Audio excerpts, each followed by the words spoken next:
Well, that is a mess. Noir. J'aime le noir. I'll do the entire thing in French. I flipping won't. And my French teachers had come back from the other side just to beat me to death for ruining la langue. I'll do it in Spanish. Hoy hablamos solamente en español. ¿Me puedes hacer?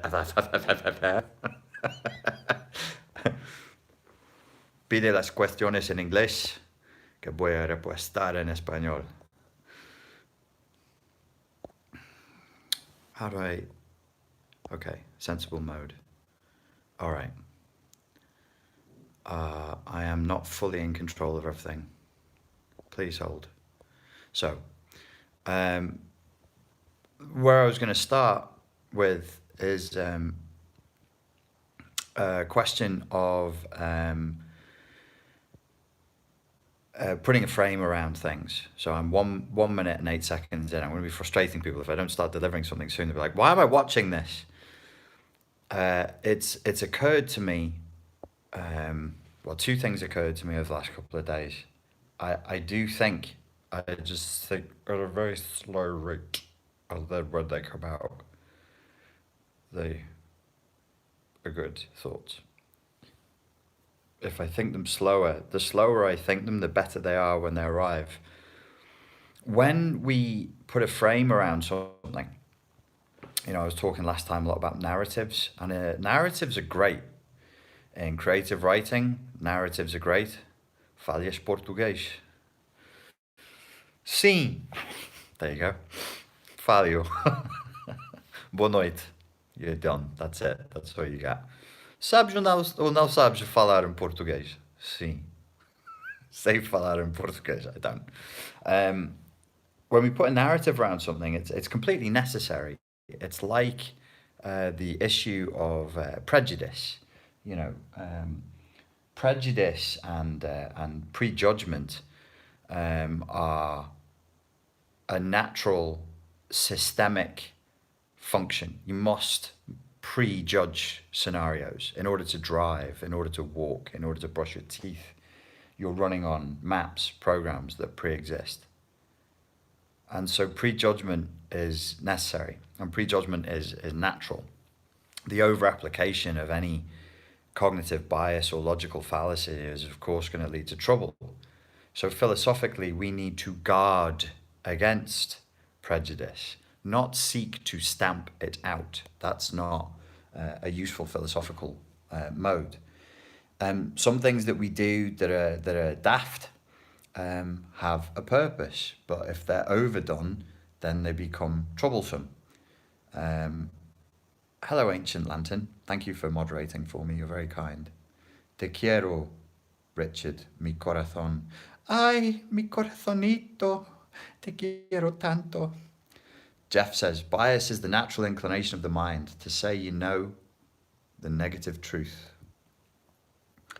Mariana Menendez, who's not Maria from Galicia, is saying ha ha ha in Espanol. She's so Spanish, she laughs in Spanish. She laughs with the J-A-J-A-J-A. Ha ha ha.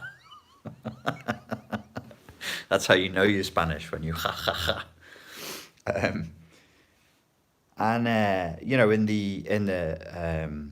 the emotional abuse survivors forums and CPTSD and all of that, and psychology and skateboarding, I'm sure, and I don't know, hip hop or industrial metal or whatever. There's terms, and when humans have a mutually shared interest, we must communicate in symbols, and we need to communicate in reductionist terms. A conversation between me and another combatives instructor who's been 25 years in the field. I mean, it wouldn't work with me now because I'm out of the loop. I don't know, but say I was still in the loop and you hear that conversation, you'd be like, God, A, this is boring, B, it's confusing, and C, I don't really know what they're saying, because you end up talking in acronyms, and you make quick little references to such and such an instructor or their their hypothesis, but it's gone now and nobody uses that anymore, and so on. It's useful. It's really, really useful. But it steals truth hand over fist. It steals truth because it's a simplification method. So as we simplify, we lose more and more of the truth. For the people who have been watching this channel for a while and seen the direction that it ended up going in, and can probably already intuit the direction it's probably going to end up going in next, notice the ways for yourself, always speaking to an individual, never speaking to a collective. Notice the ways for yourself in which the narrative that you say, we're talking about a bad breakup, because for many people it is, or some situation, like a family situation that wasn't good. You had a narrative, you had a story for what was going on, and then you discovered like forums online and Facebook groups, and then you were on YouTube one day and you came across Spartan Life Coach, or you came across any of the, the other people you might come across looking at the videos on this subject, and your narrative changed, right? And that was a good thing. It was like, oh, nobody had ever been able to put it in words, and then you gave it words that really, really helped. And sometimes when I try and look at what it is that I'm doing that works for people, that really, really, like, because people give me a lot of time and a lot of attention, like a lot of humans do. I'm not huge in the YouTube area, but when I look at I'll do a live like this, and it will measure at the end of it, it will give me an analysis, and it measures the time spent watching this by humans in days. Be like, oh, you were on for 25 minutes. I've never been on for 25 minutes. Come on. You were on babbling about Star Wars and intergalactic electropuses, octopuses, for 55 minutes, and people watched you for 4 days worth of, like, individuals have watched this for an amount. Somebody clicks on for 2 minutes and goes, this is horseshit. Somebody clicks on for 15 minutes, blah, blah, blah. It's measured in days. And I'm thinking, oh, why is that? You can only do that if you're offering something. You'll only get that result if you're offering something of value. And I think the only thing I can really offer of value is to give words and stories and narratives to that which didn't have a word or a story or a narrative before. And that's great, and that's groovy, and we love that, and telling stories is important, and yes. But when you get the freedom, are we aware that you lose a lot when you choose the red pill or the blue pill? That wonderful moment from The Matrix, which was a movie with many, it connected with people on a really, really deep mythological level. And that was one of the fantastic scenes, is Larry Fishburne saying to Keanu Reeves, it's the red or the blue pill. Which one are you going to choose? And as Zizek would say, I want a third pill, because you're in a yes-no binary ones and zeros reality of you're either awake or you're asleep. And when you choose awake or you choose asleep, you still lose. It's false. It's bad philosophy. It's bad psychology to think, or to have the ego to think, oh, I've chosen the path with all of the options, with all of the choices. Really, in terms of consciousness, and I'm going to say something slightly depressing, and slightly, it's very non-hippy dippy, it's very non-hyperbolic, and it's kind of stoic, kind of cynical. It's kind of the ancient Greek way of looking at things. I think we don't get freedom. I don't think we get freedom. I think we get to a bigger prison cell. I think that's what we get, and that's what we go for. You want the biggest, nicest prison cell you can get. You want nice windows. You want a nice big bed. You want plenty of play. You want the nicest gym in there. You want the most plush. But I don't really think most of us can handle pure freedom. Like, it's too much. And so we stick with the narratives. Why? Because we need the cell walls. We're indoctrinated. We're institutionalized. And that's okay. I don't think that's like... I don't think it's a top prerogative in human evolution right now. I think we have other shit to deal with. Maybe in 500 years or 1,000 years or more, we would look at this and go, we need to move beyond the prison walls. No, I think it's enough to say a bigger cell, better conditions. I seek to suffer less.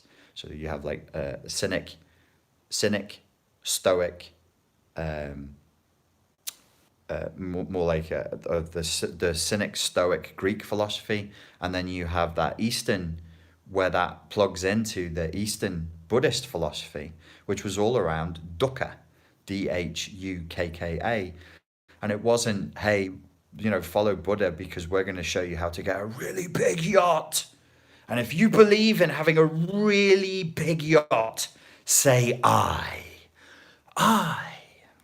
It was not about that. It was like, life hurts. It kind of sucks. That's the story of Buddha and the little prince who was protected from suffering, who was protected from death, who was protected from disease, who was protected from aging. So he never saw it in the palace. Anybody who showed signs of illness or showed signs of aging was sent away. And then eventually, in the mythology, he escapes the palace and he sees something.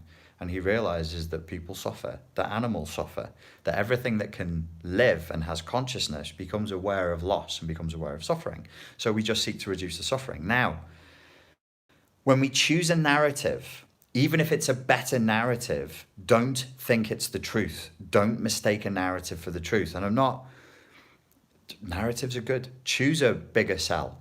Choose a bigger cell. But I don't think there's anything really that I've said or that anybody is offering, or that psychotherapy offers, or maybe even that philosophy offers, that I've seen, that isn't anything beyond choose a bigger cell, choose a better cell, have broader limits. You're not really living with no limits, are you? And that's okay. What's not okay is to think that you're not living with limits, but you are. And to go, oh no, I'm living limitless now. I'm enlightened. I want to change my name. I want to have a silly name now because I'm not the person I used to be. No, you just go, it's better. This is better than it was before. But when you choose that new story and you have the new words to apply to the story, wherever you are, I nearly spoke as a collective again, but I'm only ever speaking to one person. Wherever you are now, look at the journey you've been on and look at the way you have described your dukkha, your suffering, in different words, and how when you found better words, you experienced this as more freedom, and it felt good, and it felt like recognition, and it was like a good thing. It was a positive thing. This is definitely a good thing. This is definitely better than the way I used to describe it. And then look back, float back along the timeline and say, okay, what did I miss something? Like, what did I lose? Because, like the most beloved of narratives, I'm always saying everybody should read the Pete Walker book, CPTSD from Surviving to Thriving. But that gives us a narrative, fantastic narrative, a great way of looking at this whole area. And I think all of mental illness should be first sieved through his perspective. Oh, not his. I mean, he wrote that book, but it's a culmination of different perspectives from different people who he acknowledges, and he gives like a full credit with multiple references in the back of that book. But what do we miss? Because when we have a narrative and we give something a word, it's based on a presupposition, and it's based on a prejudgment, prejudice. It's based on a prejudicial presupposition, and that's okay. That's good. I'm not saying that's a bad thing. It's a necessary thing. It's going to happen. That's the nature of language. We reduce, we symbolize. But in doing so, what have we forced out of the mix? So, for example, if somebody is of a school of psychology that insists that everything is childhood trauma, this is just a silly example. It's all down to childhood trauma, and it's all down to a resultant effect called CPTSD, which can also manifest in a predatory way as personality disorders, and that's all there is. Well, if that's what you're trained for, that's what you'll look for, and you can miss other things if that's all you're trained for and that's all you're looking for. In every area of your life, be very aware of the story that you're living, because it's incredibly powerful. Your unconscious understands a story like nothing else. I was looking at something today. It was to do with psychology research, and it was talking about psychology research in terms of self-fulfilling prophecies, and the self-fulfilling prophecies we impose on others. So, like, I have been told that you are lazy, naughty, prone to addiction, and disruptive. I'm going to treat you differently than if I'm told that, despite the fact that this person may not seem it at first, and they take a long time to build trust with people, they're actually hyper intelligent, very loyal, extremely loyal. I know this person very well. They're very loyal, and you will be happy you met them. It's the same person. I've just, put ideas in your head about who that person is and what the story is. So we know these things are powerful. So you do need to be aware of who your heroes are. And that means being aware of the music you listen to, being aware of the films you like, of the TV shows you watch, because beneath the surface, these things are bathed in ideology, and therefore you're bathing your conscious and your unconscious mind in ideology. And these characters that you like have been written by an author, and that author had an intent, and they had a narrative and a reality tunnel for these characters to go through. Those characters will go through, what are the stages? I can't remember now. It's like peripeteia, and then some sort of crisis, and then some sort of moment of enlightenment, and there'll be a character arc. You don't read a book in which the character that you're following doesn't learn anything and doesn't change. That would be a crap book. It would be a crap and very unfulfilling story. Every story we read is like a little life packaged down, and it's to help us make order from chaos. Stories allow us to make order from chaos, which is good and it's necessary, but it misses stuff out. Be careful. Be very, very careful. I've noticed myself in my own story, I'm aware that there are... I'm aware that there are things that I was missing out. Things that, because they didn't fit the narrative that I was using, I would just sort of get rid of them, or not look at them, or not give them any credibility, or not give them any time. And now I'm looking again and I'm going, the story hasn't really changed, but the things that I missed out, they were big things. They were important things. They color the way I view the situation. Smarter people than me have pointed out that when it comes to post-traumatic stress and recovery from painful events in your life, the story you walk away with is critical. Your capacity to build a story around what happened is critical to your healing, and that story be something that is empowering and not disempowering is critical. But it is a story. It's not the truth of the event, and it can't ever really be, because I'm sat in a room right now and I can tell you what I went through today, and I can tell you the good bits of the day, the bits that made me laugh, the bits of the day that wound me up, blah blah blah, and you will then think it, you will then hear it, you will then sort of visualize it in your own way. But there'll be as many different versions of that story as there are people to hear it. And even the story I'm telling you will be edited to suit the needs of my ego, to amuse you, to make me seem a more interesting, compelling storyteller, or a more interesting and compelling character, of course, because I have an ego and I have an agenda, just like the author who writes, just like the ego that writes the bullshit that comes with the story, that the aham kara, the ego, the I am maker, aham kara, is the author of the bullshit that we put together.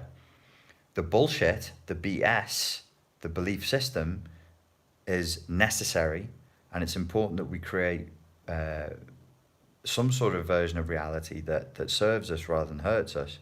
But I guess I'm talking black belt concepts here. These are not concepts for people who just last week, split up with an abusive ex. This is for people who are really looking to move on with their lives. It's a black belt, third dan concept. Like what got you here and what got you to where you are now might belong in the bin. It might be a toy. And this absolutely, that's a good metaphor actually, is relating it to martial arts, because that absolutely happens in martial arts. I remember being appalled when I found out just in karate, which is just one style, and well, is it from Okinawa or Japan? We can have that debate somewhere else. From one area of the world where you find that you think you know it. Like, I studied different styles of karate, not to any particularly high level, but I'd studied it and I thought I knew a little bit, and I'd been belted in Shito-ryu karate, and then I tried Shotokan for a couple of years, and then I did some Goji-ryu, and I did the katas, and I thought I knew what it was.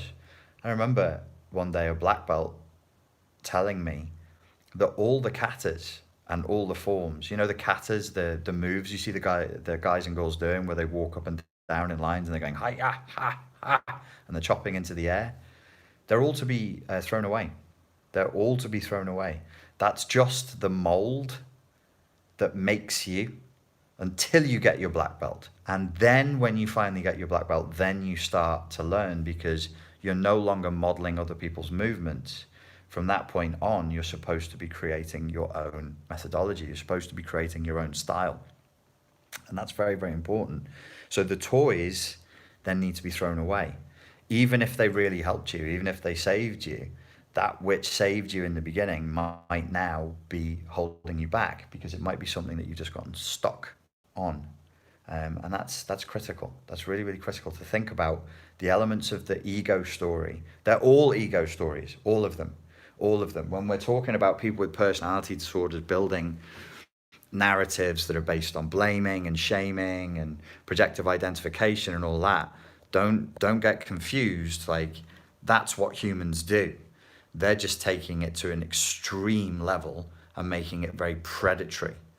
But that is a very, very human thing to do. It's called distortion, deletion, and generalization. Theirs fits one rigid agenda and as a response to trauma. But every human being does this. So it's something to be aware of. Which bits of the narrative are you carrying now that maybe have caused you to miss the truth? Because the truth is always way more complicated, right? It's a big, complex mess that if Hollywood were to come along and try and reduce down to 90 minutes, some nice little rom-com, maybe it's one of those sad, intense ones that's sad and intense in the middle, but by the end, it's all happy again. 90 minutes. Got some two-dimensional characters with some very, very two-dimensional aspirations doing two-dimensional things. And we don't want to challenge the audience too much. It's going to get reduced down. It's going to be boiled down. Characters who are maybe mainly bad, but somewhat good, they now need to be bad. And the characters that are mainly good but did some bad shit, that bad shit, we can't put that in. It's going to confuse the audience, so we can't do that. What was lost? What was lost? Be aware of that and maintain a humility in the face of that. It's not true in the truest sense, to the extent that, again, philosophically, it's very, very hard to represent truth with words. Very, very hard, if not impossible.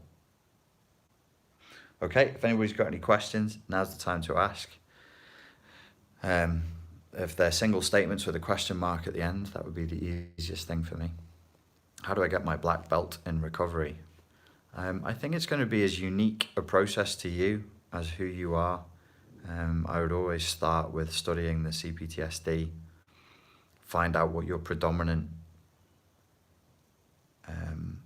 reactionary style is, become aware of it, work with it, seek to reduce the emotional flashbacks, and then go from there.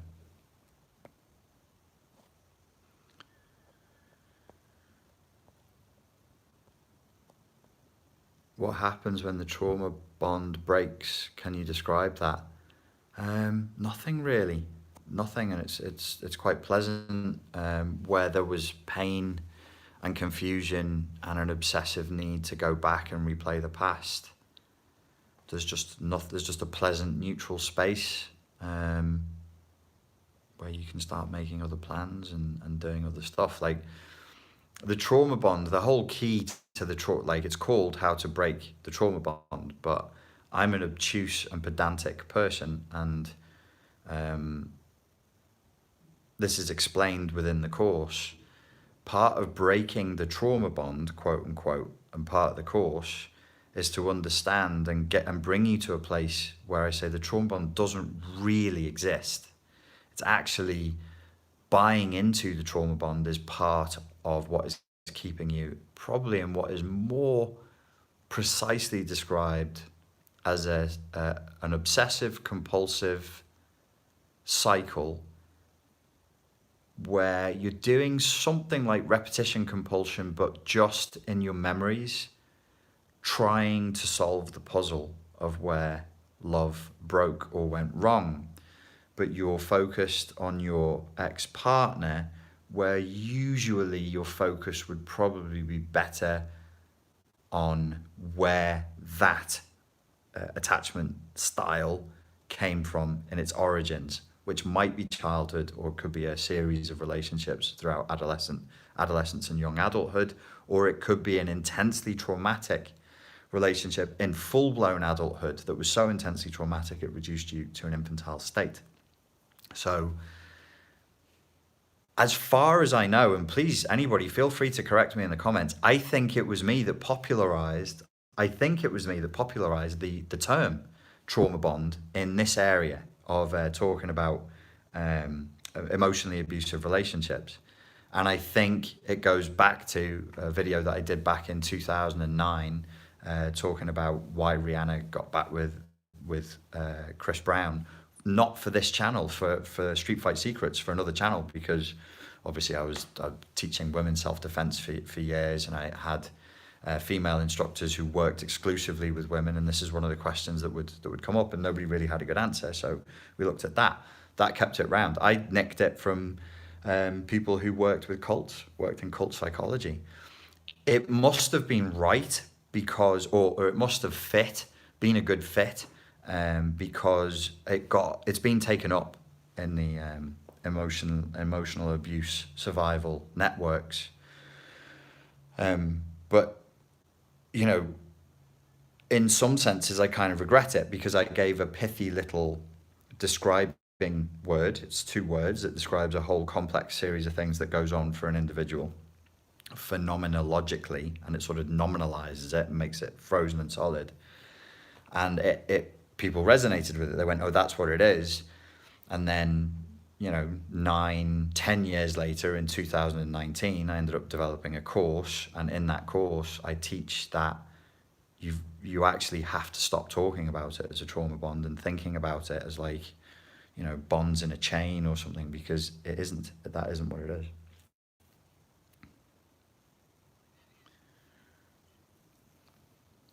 How do I trust my intuition if I thought my ex was an empath and I ignored major red flags? If you ignored major red flags, I know I sound like a stock record. It's not that I think that working on your CPTSD is a panacea, a cure-all, but if there was a cure-all, it's the closest thing you're going to get.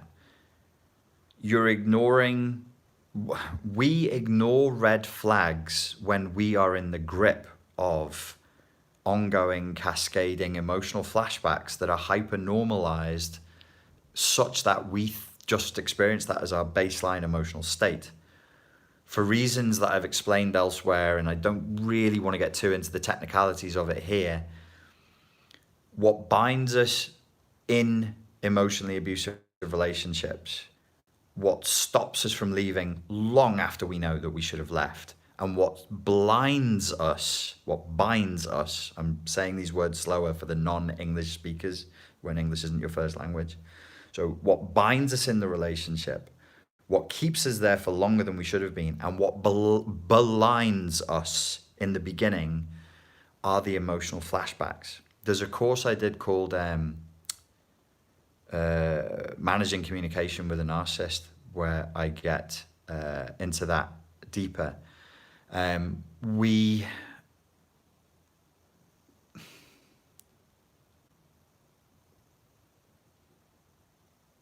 I feel like I have tantalized you and cannot just walk away from this without deeper explanation. You know the game Battleships? You find out where the opponent's ship is by where it is not. You map the location of the ship by bombing where it is not. And then when you get a hit, you go, the ship must be there. Our emotional flashbacks function like a kind of a minefield, and we learn to not trigger ourselves. So this whole Silenced Inner Critic course, my new model for CPTSD, which wasn't covered in the YouTube videos, I don't think, but was covered in the course, was it's actually us that triggers our emotional flashbacks. And we've internalized that so that that's how we function as a personality. We trigger our own emotional flashbacks. And you go, no, people do that to me. External circumstances do that to me. And I would play the boring psychoanalyst here. Indeed, I am a pure Lacanian. I would say, or Freudian really, no, actually, it's you. You're choosing somebody like a personality type who is abrasive, who is arrogant, who is dismissive, who is rude, who is highly confrontational, because they're guaranteed to do their job, which is to trigger your emotional flashbacks. And if they don't, you will imagine, dream, fantasize them doing things, or push and provoke them until they do. You will put yourself in a situation where emotional flashbacks are triggered. So we, the people with CPTSD, end up, I think, learning how to trigger ourselves and how not to. And actually, we have back to battle, is it called Battlefield? It's called Battleships. Back to Battleships, the game Battleships. We have a map that's a grid of exactly where the mines are. Mine, M-I-N-E-S, buried explosive device, hidden explosive device, kufar, explosive device. So we have it mapped and we know exactly where it is, but we pretend not to. And then we dance. We will try not to be triggered so that we can get into a relationship. This is why I didn't want to get into it, because it's a little bit poncy. It's a little bit poncy. It's a bit out there, a bit intellectual, a little bit cerebral for me, all this. It's a little bit front brain. I can feel my brain hurt. So let's use me as an example. Imagine I have really strong CPTSD and I'm gagging for an emotionally abusive relationship so that I can bring myself out of numbness and feel alive, because I am on the borders of being BPD, such as my CPTSD. Remember I mentioned acronyms earlier and how it's completely confusing to people outside of the culture. So I thirst for abuse. But you said that you deliberately trigger the minds. And Richie, then I heard you say that you deliberately don't. Okay. So in a sequence, this is my left to my right. I think it swaps it when this is uploaded, so it should be left to right for you, but I'm a Westerner. So I read left to right. So my timeline is, this is the past and this is my future. So here, in the relationship, I meet hot, crazy girl with my nose. Boom. I meet her there. I boop her. Boop. We meet. I assess her, and I assess this girl is entitled. She's hypersexual. She's beautiful. She has an impact in the environment. She's used to getting her own way. She's abrasive. She's aggressive. She's demanding. She's hypocritical. Da da da da da da da. And then my emotional flashbacks will be triggered because these are the red flags. Red flags is not my term, but I don't know. I'm not sure whose that is. I've used it a lot. I think I heard it from Dana of Thrive After Abuse, but I don't know who the originator of the term red flags is. So I see them. Dana would say, actually, you don't see them. The red flags are felt, not seen. Okay, so I feel them. But I'm now dancing around in my own minefield where I have intricately mapped on the grid where all my emotional flashback mines are. And I deliberately don't trigger the emotional flashbacks that would let me go, hey, you person that I met over here, boop, you're not good for me. This is going to be bad. I switch them off so that I can get into this relationship. You see, my hand is moving through time. What happens over time as I spend more and more time with this lady? Well, as the time goes from left to right, if this is a measure of emotional intensity, of intimacy and depth, it increases over time.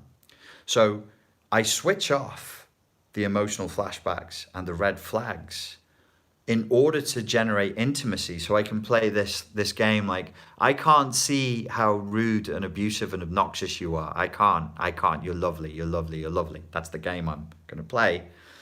So that then further down the line, I can be really thoroughly tortured. And I need to be along and long enough. I need to be along. Sorry if your English isn't your first language. I deeply apologize.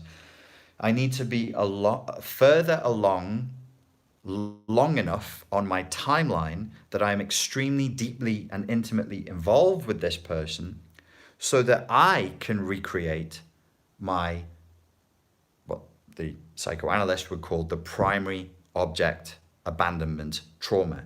I need you to be so close to me that you're as close as the first person I was ever close to, my mum. I need you to be as close to me as my father, because I need you to represent the trauma of, it might not be mum or dad, but it would usually be an adult in a child's life, usually. An authority figure, a mother, a father, a priest, a teacher, somebody who has power over the child to really get into the central nervous system to deliver those imprints. I need you to be that close. So I need to go, no, I can't see. Ah, now I can see. Now I see. Now I'm going to kick off. Now I'm going to go, you know what? You'll never guess what she said to me. You'll never guess what he did. I can't believe it. I can't believe it. I can't. And then everybody else is going, you didn't see that coming. You didn't see. So what you're saying is, just so we're clear, you didn't see that she was really arrogant, entitled, obnoxious, and loved confrontation. You didn't see that. No, I didn't see it. I didn't. It wasn't me. I wasn't there at the time. I was doing this. I couldn't see anything. So what we have, to answer your question that you asked 15 long, painful, tedious minutes ago, is a situation where your system, through no fault of your own, but through pretty intense trauma, because it takes quite intense trauma to get a person to switch off their natural instinct to preserve themselves.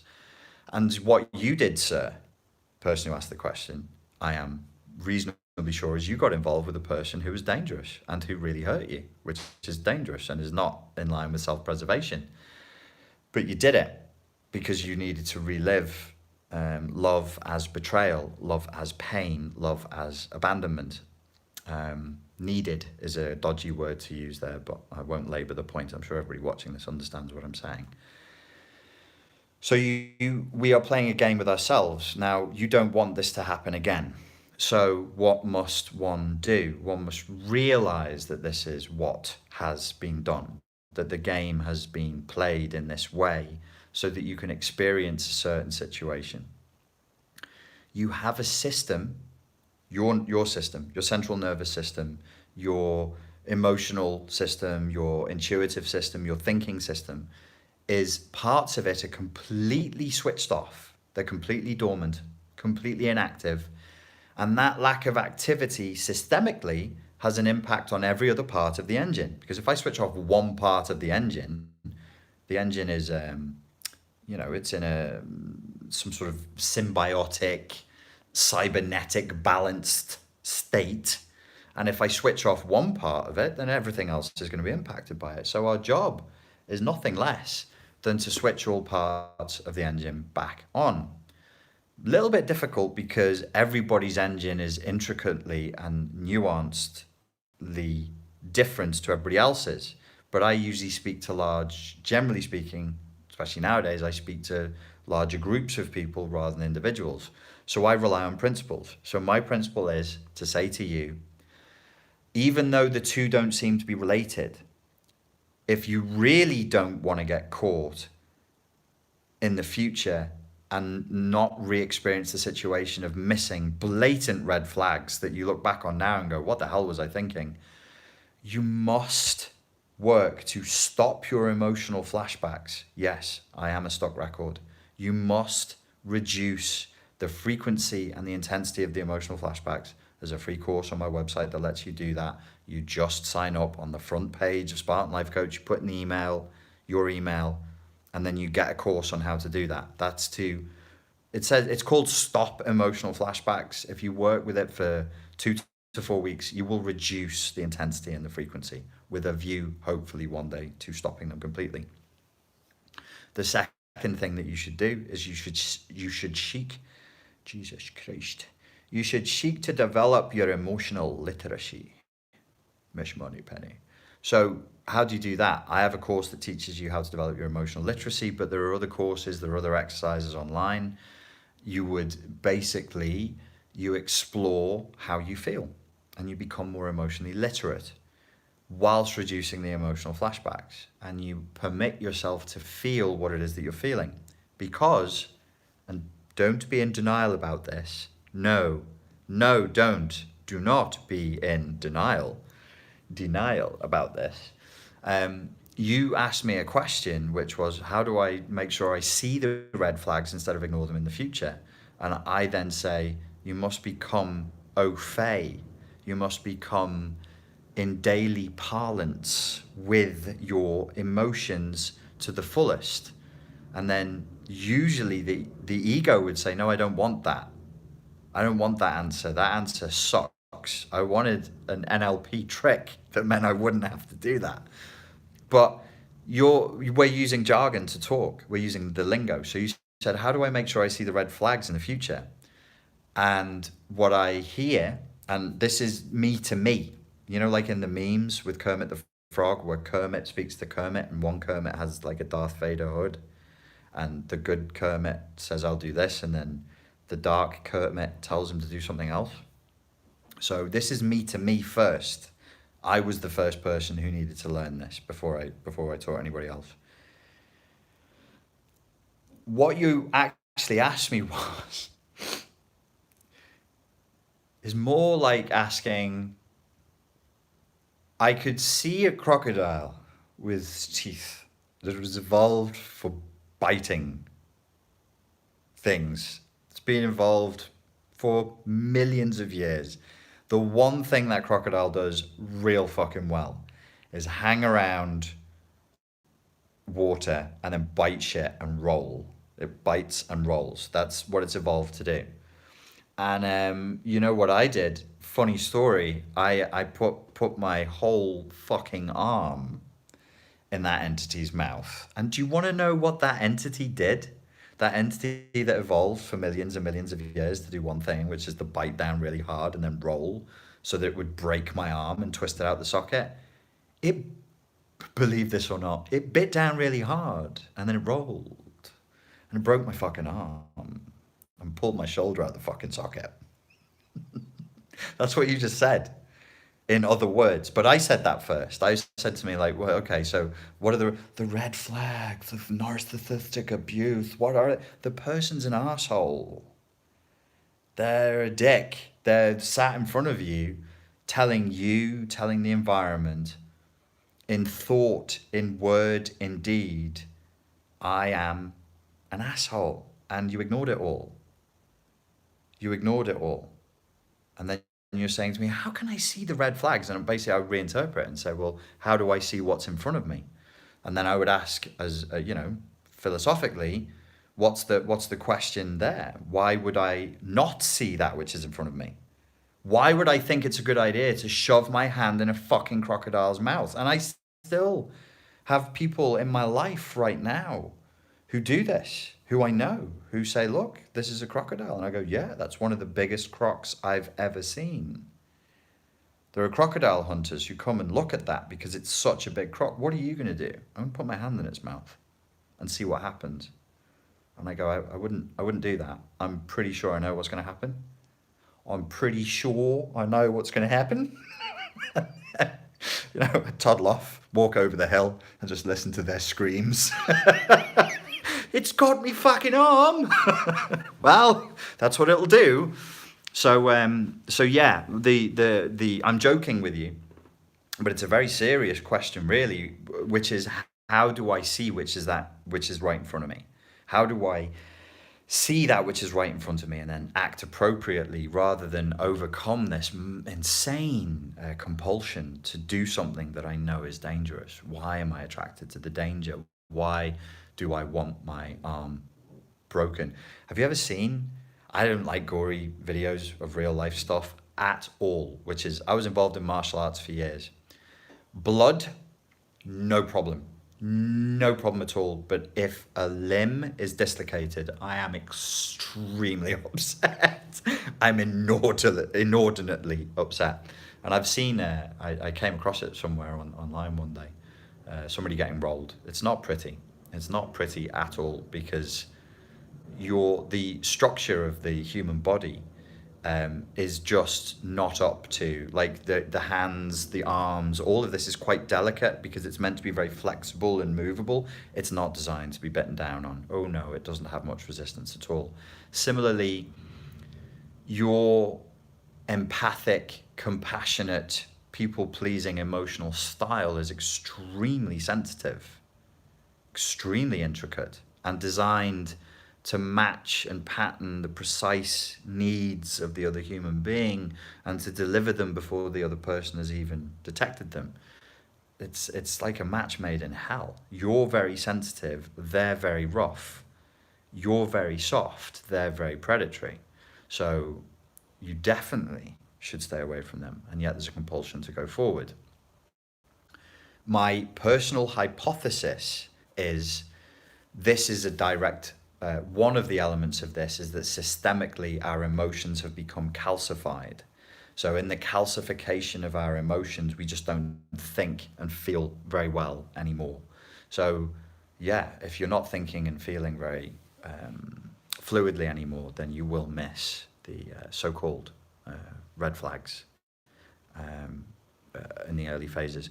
Wake yourself back up, wake your emotions back up, turn the engine back on. I'm ready to feel all my feels again.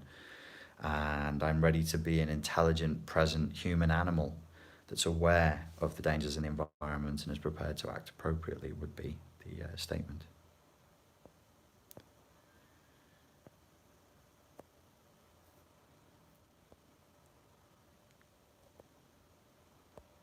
I'm looking for questions. What the hell says, it's just a flesh wound. Kevin said, I always thought that there were no crocodiles, that everyone is ultimately a bunny. I still have lots of trouble wrapping my mind that there are predatory people.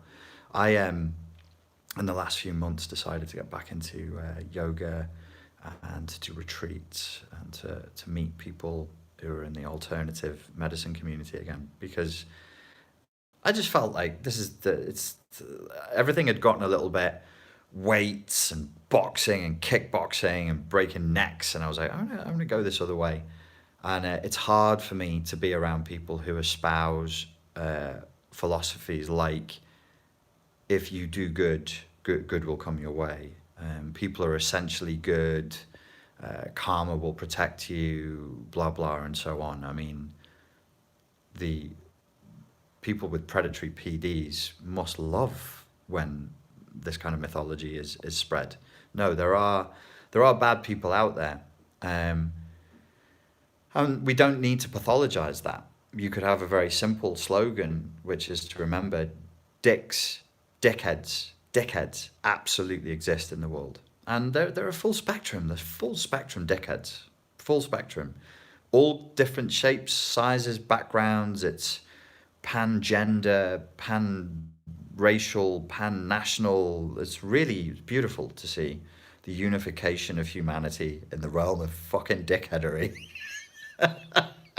Never a human's more unified than when they are just being dicks.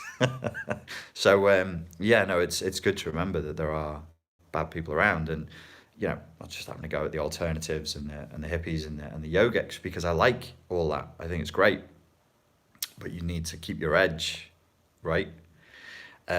It can be in religious upbringings. Certain religious backgrounds will preach this quite openly. Like, they'll just say this is the way the world is, and it's not healthy.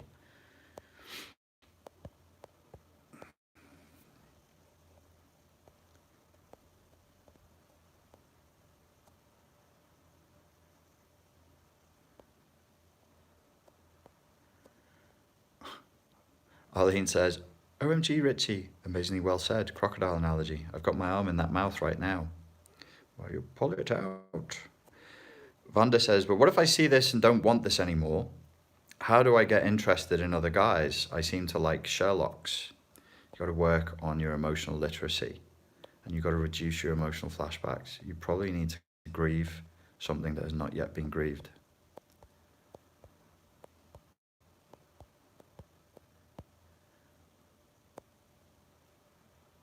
Nicola says, why does someone suddenly preoccupy your mind and they get to you? What's that all about?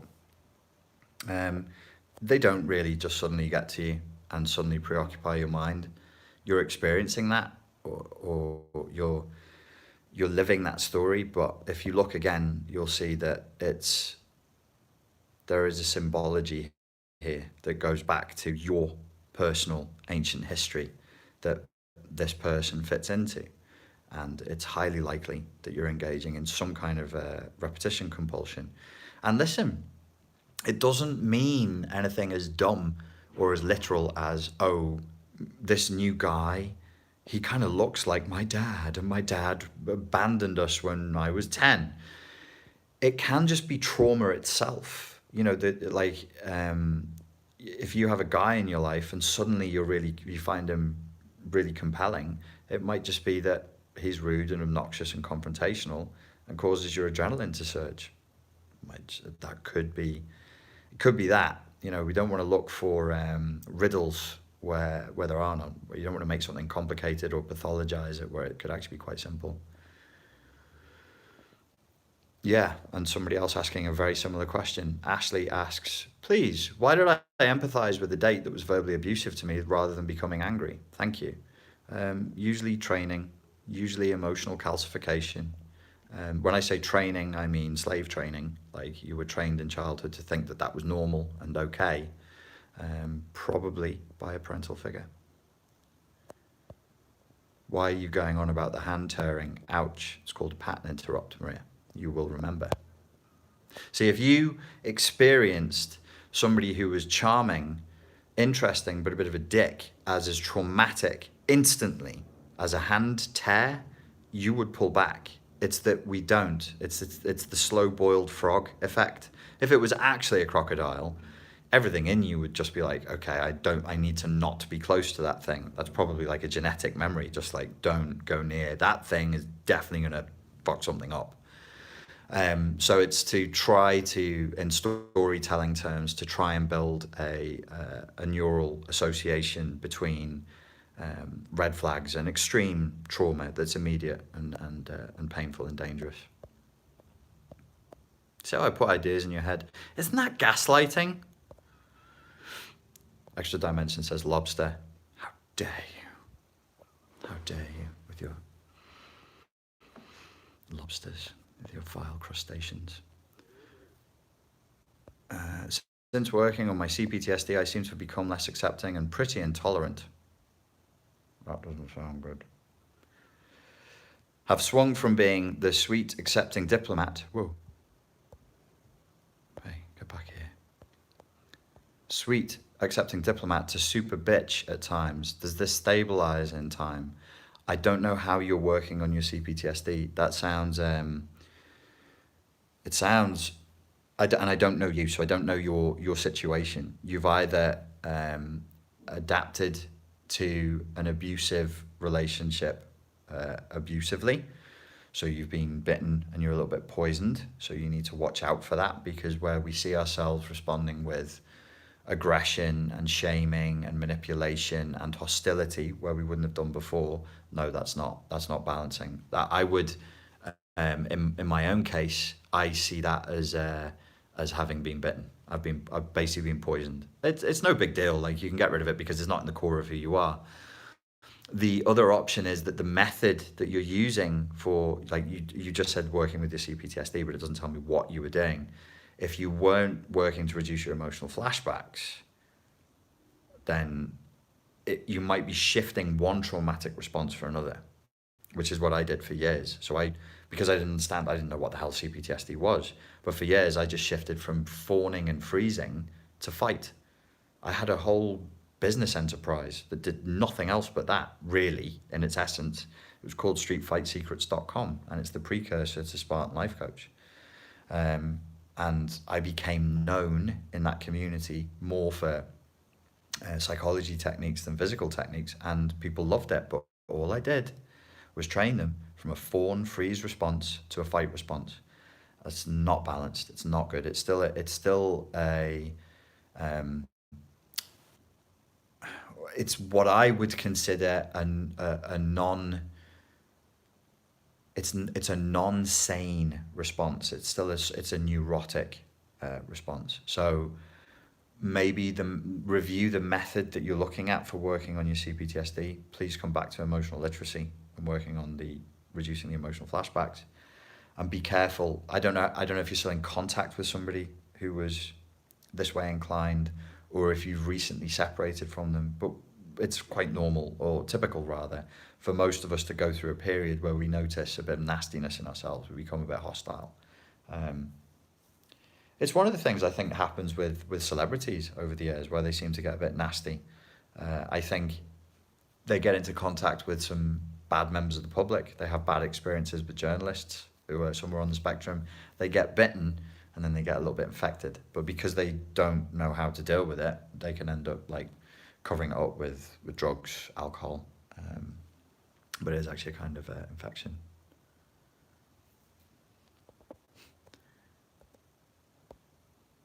Bill Shire says, wow. So parental narcs train their naive offspring to serve future narcs. Bill, you've been following me for years.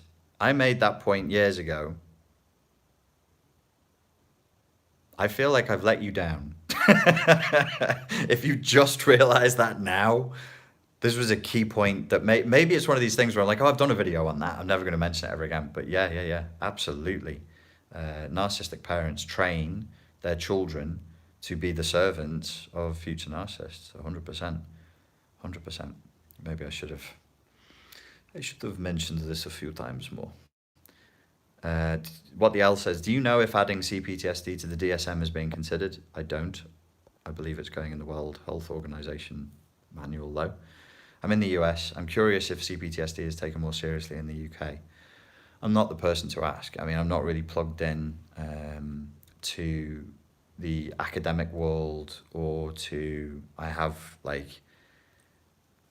some doctors, I have some psychiatrists, I have some psychotherapists that I speak to fairly regularly, like a few times a year via email, and they'll usually update me with stuff like that. I haven't got the impression that it's taken more seriously here. I'm sure it will be eventually. I'm sure it will be. The DSM, I would be surprised if they took it up, because the agenda of the DSM is not the resolution of mental illness. That is not the agenda of the DSM.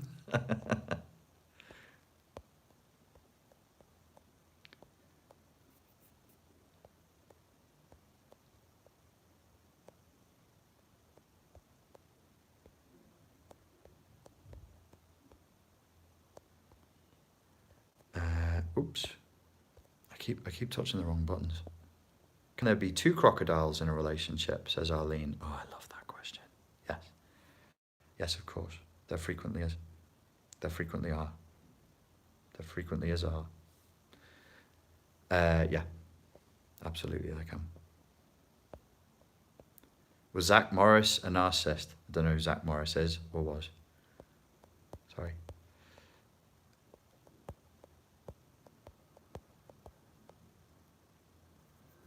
Stacy asks, hi Richard, thank you for reading my testimonial about my coaching with Steve the other day. Thank you for giving us the testimonial. I liked it a lot. Any planned retreats or seminars coming up this summer? I'm in Ibiza now. I'm looking at getting stuff sorted out, which is kind of tricky here. It's a beautiful island. I really did want to do retreats here, but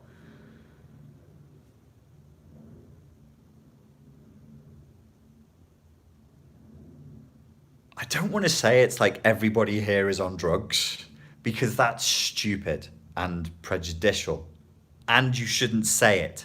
So I'm not saying that everybody here acts like they're on drugs, but no, it's been difficult. So I don't know whether I'll be based here or I also wish to look at Croatia and Portugal. I did want it to be here.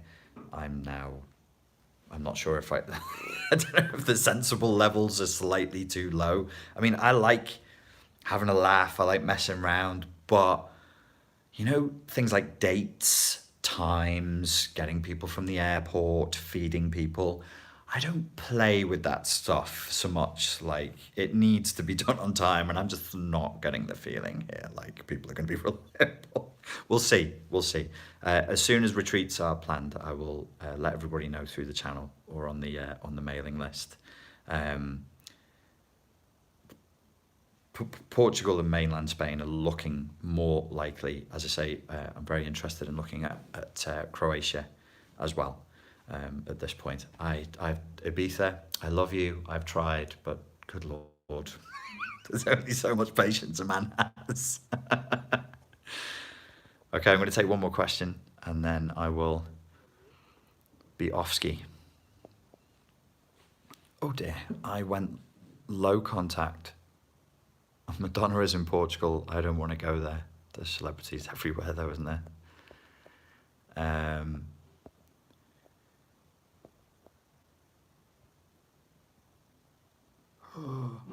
Somebody else asking a question. Oh, I went low contact with my narc parents 2 years ago. Okay. I have dealt with the emotional hooks, and I came the point where I no longer want to see them. Is this normal? Do you mean like typical? I don't know. I have anecdotal evidence that goes both ways on that one. I don't have enough data to tell you that you're statistically typical in that regard. Sorry. Oop. Mood says, you've said being in the present is like touching infinity or touching death. Is that from a book? Can you elaborate on it? Oh, yeah, that's the last question I'll wrap up with. Is infinity death? Is it from a book? It's in loads of books. It's in loads of books have tried to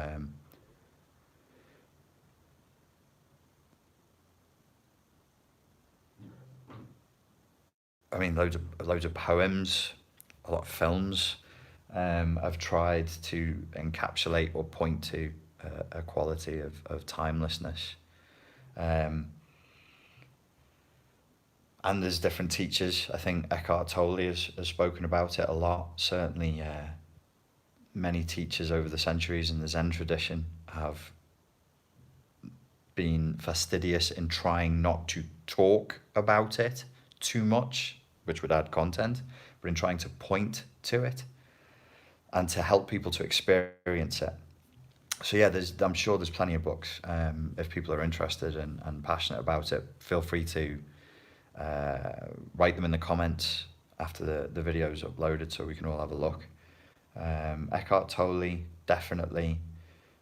Terence McKenna touched on it. People who tend to talk about psychedelic experiences, a lot of psychedelic experiences tend to point to certain themes, like time, like infinity, like being and non-being, like death as a construct, as a concept. My own personal experience of it usually came from, well, I have taken psychedelics, and under those conditions, because it's artificial, it tends to be very intense. So it's like a lunatic holding a gun to your head and going, "What is time? What is time? What is time? What is time?" And you're like, I don't know. It's a social construct that helps us like meet for lunch. It's I don't know. I don't, you know. So it's very, very intense, and it feels compelled. You're compelled to answer the question, and that was useful. I sort of got something from that. The more pleasant version of that is just being in nature, and then I'll get more of like a softer hippy dippy sort of a thought, like, can you hear the wind blowing in the trees, man? And I'll be like, yeah. You know, like 1 billion years ago, yeah. When the wind blew in the trees 1 billion years ago, yeah. It sounded exactly the same. And I'll be like,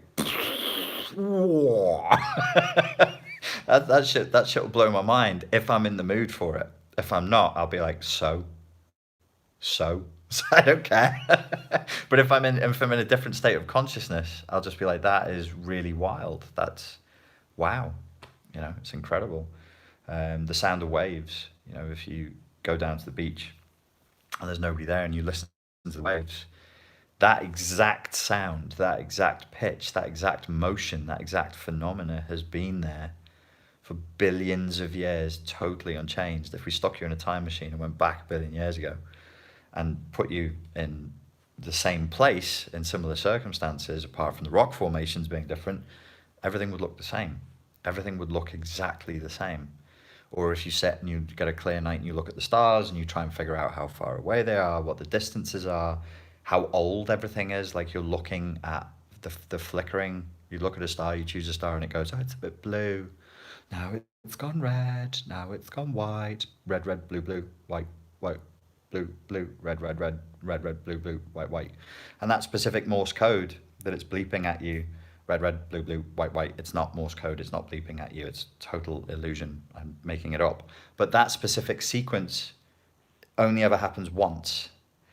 And it happened however many millions of light years away that star is. You're looking at the past. So that would be another moment of being in the moment and not disappearing. It's not like I don't even know who I am or where I am. I'm just in the infinite moment. I'm still there, but it's like it's a step in that direction. It's a step in the direction of experiencing something that's closer to a sense of the infinite. So usually through nature, it's been more. I'm talking about my personal experience, not books or anything. In my personal experience, it's come through nature. When it was pleasant, and when it was unpleasant, it would be through psychedelics. Where I was much younger. I was much younger, like 20 odd years ago. And it would be an intense need, like I must understand what language is and whether it's in my DNA. Now, I need to know now. I need to know now. I'll be crawling around on the bedroom floor going, I need to know. I must know. How do I not know? Remember, try and figure it out. And it can be that can be unpleasant. So yeah, what I would suggest, what I would suggest would be to don't fetishize meditation, meditative states. Don't fetishize philosophy. Don't be weird. Don't let other people fetishize it. Don't let other people make it something that like you can only aspire to if you are raw vegan. If you basically live by licking bark for a month, but the bark needs to be on the tree, otherwise you just don't get the nutrients. And don't lick too hard. The tree doesn't like it. Just be like, have a profound experience, but don't be profound about it. Be very normal about it. Be determined that you'll just put on your favorite tracksuit bottoms, and then if it means going and sitting somewhere or listening to music or whatever your thing is that gets you in that state, you're just edging yourself towards that state. You're not making it some like I am either in it or I'm not. You're just like, oh, I'll just go and see if I can get there. And if I do, then it's great. Wow, that's really cool. If I don't, then I gave myself like 45 minutes, an hour to just relax, and that's great too. I'm happy with the result. You've got to like reduce the pressure and the superego injunctions to now it's time to meditate, fucker. You better not get it wrong. What if you meditate wrong? What if you did wrong? You're yeah. Like, I'm going to be egoless wrongly. I'm going to be egoless in a way that gets me in trouble. It's like when I was talking about competitive yoga. I'm going to be egoless egoically. Whoa. So you want it to be chilled. You need it to be, and it ties in with the reducing emotional flashbacks from working on your CPTSD and having good state management and having a good friendly relationship with yourself where you say, okay, do I think I can do this today? No, I think this is going to go wrong. Do I need to do something else right now?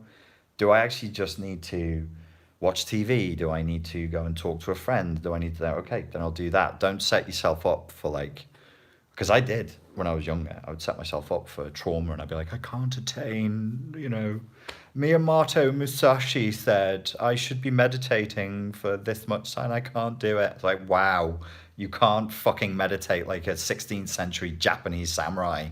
Oh, boo fucking who. like Miyamoto Musashi had to deal with fucking Instagram or whatever, like when life was simpler, when there was less stuff and less information and less awareness of everything, of the less awareness of that which is not here, right? Because you just wouldn't know. If you lived in Japan in the 16th century and there was a war going on in England and people were torturing each other over what color underpants they're wearing or what language to read the magic book in, you would have no idea because you couldn't hear it, you couldn't see it, so you just wouldn't be asked. There's something to that. There's something to a reduction of input of information. There's something to simplicity in lifestyle that tends to lead to these kinds of thoughts. I can't talk too much about that because I'm not confident yet as to exactly why it is. I suspect it's something to do with entrainment. Like we can train the brain to slow. But I don't predictably know how to tell you to do that other than say, consume less information. Consume less information. Have less stimulation. Be more comfortable with more quiet. That doesn't mean sit in an uncomfortable yogic pose in the dark going on, because that would be too much. But if you could sit with no TV on, no radio on, and just sit in a chair, it doesn't need to be some pose, and just sit there for a minute or two or three, and then just go, I wonder if I can enjoy this. I wonder if this can be okay. I wonder if I can just sit. Because some people are at a place where they're not comfortable yet sitting on their own. So like we're not all coming to the party with the same stuff. So like if you're not comfortable just sitting on your own, yeah, okay, that's cool. That's really cool, because that means your system is telling you, I need to work on my emotional flashbacks. I need to work on being more, building a better relationship with myself. So yeah, I mean, you use words like infinite and death and stillness, and I think it can be intimidating, and it could be like, you know, an ego stick to beat people with, like, I've touched stillness. And then you go, do you get stillness's consent? Because I don't think stillness wanted to be touched. I touched stillness, and then the infinite touched me. How do you feel about that? So yeah, you got to having a good relationship with yourself is probably, and having a good sense of humor is a prerequisite first for all that stuff. Okay, ladies, gents, I will leave it on that weird note, because I like doing that. Just leave it on a weird and awkward note. Thank you very much for the time and attention you offer me. I appreciate it. I hope that this was useful. And as ever, I look forward to speaking to you again soon. Thank you very much.